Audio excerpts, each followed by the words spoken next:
Estamos aquí en nuestra sección sobre emprendimiento y esta vez nos acompaña Marisa Glave, que ustedes la conocen bastante bien. Ella es candidata al Congreso de la República por el Frente Amplio, va con el número 1. Marisa, ¿cómo estás? Gusto saludarte. Muy buenos días. Muy buenos días, Glatzer. Muy buenos días a quienes nos están escuchando. Y contenta porque vamos a hablar de mujeres, ¿no es cierto? Sí, vamos a hablar de mujeres, vamos a hablar de emprendimiento de mujeres y organización de mujeres, pero también de cómo a veces el Estado no responde de manera eficiente a estos emprendimientos, lo que termina desalentando o a veces no llevando o potenciando esto que podría inclusive mejorar no solo en materia personal o familiar o social, sino económica del propio país. Pero quería hacerte una pregunta en términos generales sobre las políticas de género, de igualdad de oportunidades como una perspectiva dentro de una lógica de un gobierno del Frente Amplio. ¿Qué tan transversalizado está este tema, al margen de políticas específicas que de todas maneras hay que hacer? ¿Cómo se expresa esto, por ejemplo, en la definición de quiénes van como candidatos y candidatas al Congreso, la discusión interna para la conformación de las listas y, digamos, los otros temas que alrededor de esto también ustedes se han sacado adelante? Bueno, Glatzer, nosotros en el Frente Amplio y nosotras, porque tengo que señalar también que esto ha sido un trabajo muy fuerte de las mujeres del Frente Amplio, que tienen un comité especial, el Comité de Mujeres, que ha tenido como 3 líneas de acción durante este proceso electoral, ¿no? Uno primero es que se hizo, si quieres, mucha incidencia, por decirlo de alguna manera, tanto en las reuniones congresales previas a las elecciones del Frente Amplio, como durante el proceso electoral para pedir y llamar al voto a mujeres. De hecho, en nuestras elecciones primarias logramos que el comité electoral, por ejemplo, planteara llamar a un voto paritario, ¿no? O sea, que la gente votara por hombres y por mujeres de manera paritaria para tratar de esa manera también alentar a que la población escoja dentro de nuestros candidatos a hombres y mujeres y tratemos de alcanzar una cuota lo más alta posible, ¿no? En el caso de Lima superamos ampliamente la cuota regular, no llegamos al 50%, pero nos falta relativamente poco, digamos, estamos prácticamente mitad y mitad en la lista.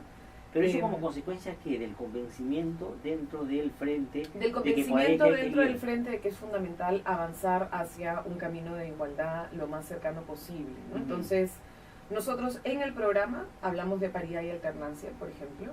No es posible que nuestra organización, por más que alguien quisiera, coloque, por ejemplo, a todos los hombres arriba y a las mujeres abajo. Eso está totalmente prohibido, ¿no? O sea, bueno, sí eso es bien importante para que nuestros oyentes puedan tal vez entender la importancia de este tema, ¿no es cierto? Hay leyes que se han venido dando en los últimos años que lo que promueven es la participación y tratan de igualar el piso para hombres y mujeres, por decirlo de alguna manera. Pero, ¿qué cosa es lo que hacen los partidos políticos, digamos la mayoría? Como la ley dice que tú no puedes tener una representación menos del 30% de hombres o de mujeres, pero lo único que hacen es llegar al mínimo y, digamos, le sacan la vuelta a la ley porque ese mínimo es como, digamos, una formalidad que hay que cumplir y ponen a las mujeres en lugares donde no tienen mucha posibilidad de finalmente llegar a ser elegidas. Es otra cosa más hacer porque, digamos, la representación política no solo se da en el ámbito congresal, sino también en el ámbito municipal y en el ámbito regional. En el regional, en las últimas elecciones, una sola gobernadora, y en el ámbito, es verdad, municipal, pocas alcaldesas, pero muchas mujeres que están en el ámbito de la región. Tú has sido regidora también, miembros de los consejos regionales también, hay más mujeres. Hay más mujeres, sí. Mira, ha aumentado la participación de la mujer, pero como dices, primero un elemento a resaltar es que no en el cargo de máxima dirección. Entonces no tenemos, como todo el mundo sabe, presidentas regionales, salvo la presidenta de la región Arequipa, y el resto son hombres, ¿no? Y lo mismo ocurre con las alcaldesas. En realidad, si no me equivoco, en esta elección tenemos incluso una reducción del número de mujeres alcaldesas entre provinciales y distritales. En el tema de lo de las regidoras hay un tema de fondo, Glatzer, y tiene que ver con el acoso y la necesidad de tener las leyes de acoso y el tema de la violencia política. Yo fui regidora 2 veces y es un ambiente difícil. De hecho, hay varios estudios, uno de ellos de Iris Jabe también, que entiendo que ha hecho varias cosas, sobre el tema de por qué las mujeres tienden en regidoras a reelegirse menos, Glatzer. Y tiene que ver muchas veces con ambientes muy hostiles, donde por ejemplo no les quieren pagar las dietas, donde, por ejemplo, cuando hay una mujer que quiere fiscalizar el manejo de un programa social, porque tiende a estar muy vinculada la acción muchas veces de las consejeras o de las regidoras con los programas como el vaso de leche o comedores, y de pronto cuando se quiere hacer una fiscalización de la compra, comienzan a agredir a la mujer que lo está intentando hacer. Sí es una realidad el tema del acoso político, sí es una realidad el tema del acoso y la violencia contra las mujeres representantes, y por eso es importante que las normas que se están promoviendo además ¿Y ustedes qué promueven concretamente en relación a ese tema? Nosotros hemos pedido, hemos ratificado la necesidad del tema del acoso político, ¿no es cierto? Verónica Mendoza estuvo en el Congreso, planteó el tema, creemos que es importante, que se tiene que aprobar, no salió finalmente. Sí. Y entonces es una tarea pendiente, ¿no? Y luego está pues todo el tema de promover a mujeres también en espacios de dirección. De hecho, uno de los temas que plantea Verónica y que plantea el Frente Amplio es que en los propios gabinetes y en los propios espacios de decisión hay que intentar también avanzar hacia mínimos de representación. Tenemos que tratar de primero demostrar que sí hay mujeres capaces y muchas pueden tener cargos de altísima responsabilidad y de mucha capacidad de decisión, ¿no? Lo que necesitamos es obligarnos a ponernos el chip de pensar en que es necesario promover. En la eventualidad de que ustedes ganen las elecciones, el gabinete de Verónica Mendoza será paritario, es decir, tratarán de llegar a Vamos a tratar de llegar a un gabinete paritario, sí. O sea, progresivamente, pero queremos llegar a un gabinete paritario, ¿no? La idea de tener mitad y mitad. De acuerdo. Ahora, ya, vayamos al tema del trabajo doméstico. No remunerado, sí. Remunerado. Mira, una de las cosas que hemos visto, porque Vero y en el Frente Amplio hemos levantado mucho el tema de las pensiones, el tema de las AFPs, el tema del aseguramiento, ¿no? Lo que tenemos es que, por ejemplo, hay 1.5 millones de personas que no tienen ningún tipo de pensión en el Perú. Y cuando tú te pones a mirar los datos, de ese 1.5 millones, 1 millón son mujeres. En realidad, las que no tienen pensión son las mujeres.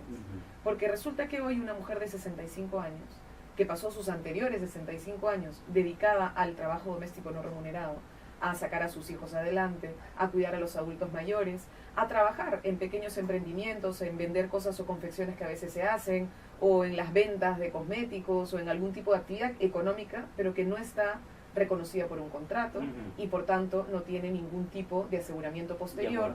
Son mujeres condenadas a una vejez precaria, son mujeres condenadas a seguir dependiendo de su pareja, si es que tienen una pareja y si esta pareja tiene un seguro, o dependiendo de que sus hijos les puedan buenamente dar algo. No, pero además, digamos, vinculándolo con otro asunto que lamentablemente termina siendo un dato duro de una realidad como la nuestra, es que ese vínculo por subordinación, por el tema económico, genera actos de violencia y que ha sido una constante, digamos, en la mayoría de los casos que uno puede hablar al respecto, ¿no? Una violencia y una dependencia muy grande, ¿no? Entonces es injusto que una persona, una mujer que ha pasado 65, 60, 70 años de su vida trabajando, sacando adelante a su familia, tenga que en los últimos años de su vida seguir dependiendo económicamente de alguien, ¿no? Y entonces nosotros hemos planteado pensión mujer y nos parece que es fundamental garantizar pensiones mínimamente dignas para las mujeres en su vejez. Otro de los elementos que hemos planteado es también el reconocimiento de años de trabajo para compensar el plazo para la jubilación en la ONP. De hecho, ocurre cuando se puede reconocer que hay un conjunto de mujeres que han tenido un trabajo muy fuerte, doméstico, no remunerado y no reconocido, que no tiene por qué llegar a los 65 años, o sea que se puede hacer un adelanto, digamos, de la pensión, que nos parece que también claro, porque digamos la salud y digamos se va deteriorando de una intensidad distinta a la que hace otro tipo de trabajo. Exactamente, ¿no? Y en ese sentido, en el tema también del aseguramiento y el tema de las pensiones, también estamos en contra de las tablas diferenciadas, ¿no? Que señalan que las mujeres supuestamente tenemos muchos más años de vida y por eso encima que ganamos menos, 30% menos en el mercado, 15% menos en el Estado, a pesar de tener las mismas responsabilidades, a pesar de que no nos reconocen el trabajo doméstico no remunerado, encima nos quieren pagar menos. Ahora, si se ve la informalidad desde una perspectiva de cómo esto afecta a las mujeres, es mucho más dramático de la informalidad en general. La situación de precariedad de las mujeres dentro de los centros de trabajo, por ejemplo, en condiciones de salud y de son muy, muy complicadas. Ahí, por ejemplo, ¿qué cosa plantean ustedes para, en general, mejorar estos temas, pero sobre todo pensando en las mujeres, que son las más afectadas? No, bueno, nosotros estamos pensando la necesidad de avanzar en un programa de crédito blando y de incentivos para pequeñas y medianas empresarias. Muchas veces el tema de la formalización más que por los famosos, comillas, costos laborales, que no siendo los cálculos y viendo además los estudios que la propia OIT tiene no son tantos, sino que en realidad pasa muchas veces con la capitalización de quienes quieren entrar en la actividad económica, ¿no? Y entonces justo estuvimos conversando con algunas microempresarias de Gamarra y lo que nos decían es, para nosotros lo más difícil es acceder a un crédito. Y cuando accedemos a un crédito, pagamos el doble, ¿no? O sea, es que uno pide 100 y termina pagando 200, ¿no? Y entonces está sometido a un sistema que no es justo y no es equitativo, porque en realidad si viene un grandote a pedir un préstamo, le dan pues una tasa preferente del 5%. Y entonces el grandote que pide 100 paga 120 y el chiquito que pide 100 paga 200 o 250. Pero además ese que pide 100 y paga 120 frente al otro ejemplo que te has puesto de los que pagan más siendo más chicos, van y a veces subcontratan a esos pequeños, les pagan, digamos, una miseria y finalmente ellos hacen grandes contratos y se benefician también del negocio. Exactamente, ¿no? Entonces también una cosa que necesitamos que se ponga en evidencia es el tema de los servicios y las contratas, ¿no? Y es un elemento que es clave porque tiene mucho en la economía formal, legal, gran economía, ¿no es cierto? Es que muchos, como tú señalas, no terminan siendo quienes desarrollan el trabajo, quienes finalmente incurren en los gastos del desarrollo del trabajo, y lo que hacen es precisamente subcontratar. Sí, pues. Y entonces lo que se hacen es quedar con la ganancia y luego lo que hay es una explotación mayor sobre el pequeño o el mediano, que es quien termina desarrollando la actividad, ¿no? Otro asunto que aquí, digamos, de manera recurrente reclaman las mujeres, sobre todo que están vinculadas a estas asociaciones, es que se mejore, se intensifique las posibilidades de certificación que el Estado dé para las microempresarias, porque al no tener, digamos, esa certificación más formal, si uno quiere, no pueden contratar, por ejemplo, con el Estado. Exacto. Ahora ha empezado a mejorar eso, pero todavía de manera insuficiente. Lento, sí. Y además se necesita mucha capacitación también, sí. O sea, es decir, hay algunas cosas básicas, mínimas, que si es que el Estado tuviera una actitud más de promoción, ¿no es cierto?, y de acompañamiento, sería mucho más fácil de resolver para quienes están entrando en una lógica de negocio incipiente, ¿no? Y también una cosa que nosotros estamos tratando de ver y que tiene que ver con el mundo más rural, es que tenemos la ley Procompite. La ley Procompite es una ley que se logró con mucho esfuerzo después de pedidos de los alcaldes rurales, si lo recuerdas, para poder inyectar parte de los recursos a emprendimientos económicos, digamos que microempresas rurales, por decirlo de alguna manera, que permitieran tener un poco de activos de capital para poder llevar adelante algunos negocios, ¿no? Hemos encontrado en varios lugares a los que hemos ido que hay mujeres que son beneficiarias del programa Juntos y que quisieran, por ejemplo, organizarse un poquito y tratar de intentar sacar, por ejemplo, un emprendimiento de pulgas. Y si lo hacen, pierden puntos. Y entonces de pronto se vuelve, te das cuenta, una especie de círculo vicioso. O sea, digamos, hay una argumentación que pasa por ahí, que sacar de la dependencia y hacer que entre actividades productivas, pero cuando lo quieren hacer te dicen no.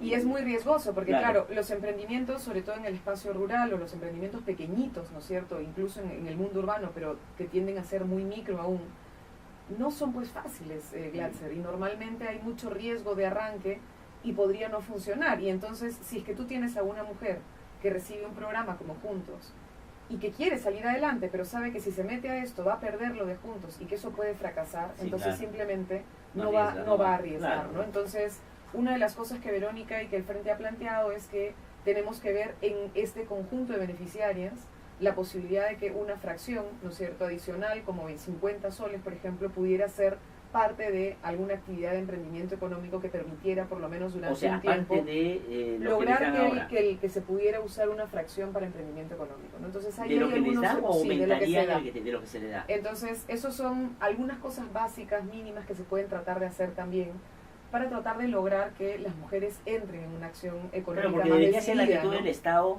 ahí mucho más inteligente, porque lo que debería promover justamente que hagan eso las mujeres.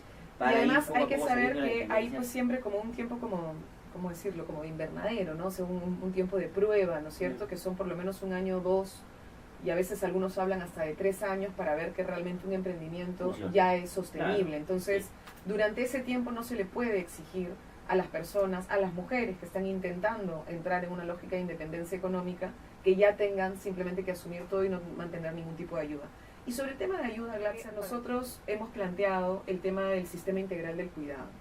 Y ese es un tema que nos parece fundamental, ¿no? Y tiene que ver...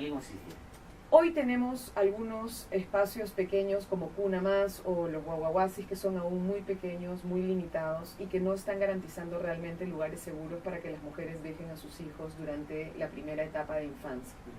Y eso es fundamental porque es una de las limitantes más grandes que tienen las mujeres a la hora de querer mantener su vida profesional o querer mantenerse activas económicamente al mismo tiempo que mantener su rol como madres si es que lo quieren tener. Entonces, nosotros hemos hablado del sistema integral del cuidado, la necesidad de ampliar la posibilidad de tener espacios de cuidado para niños, además profesionalizados con espacios de estimulación temprana, que puedan garantizar a una madre de cualquier lugar del país y de cualquier estrato llegar y decir, bueno, yo quiero dejar a mi hijo acá, ¿no?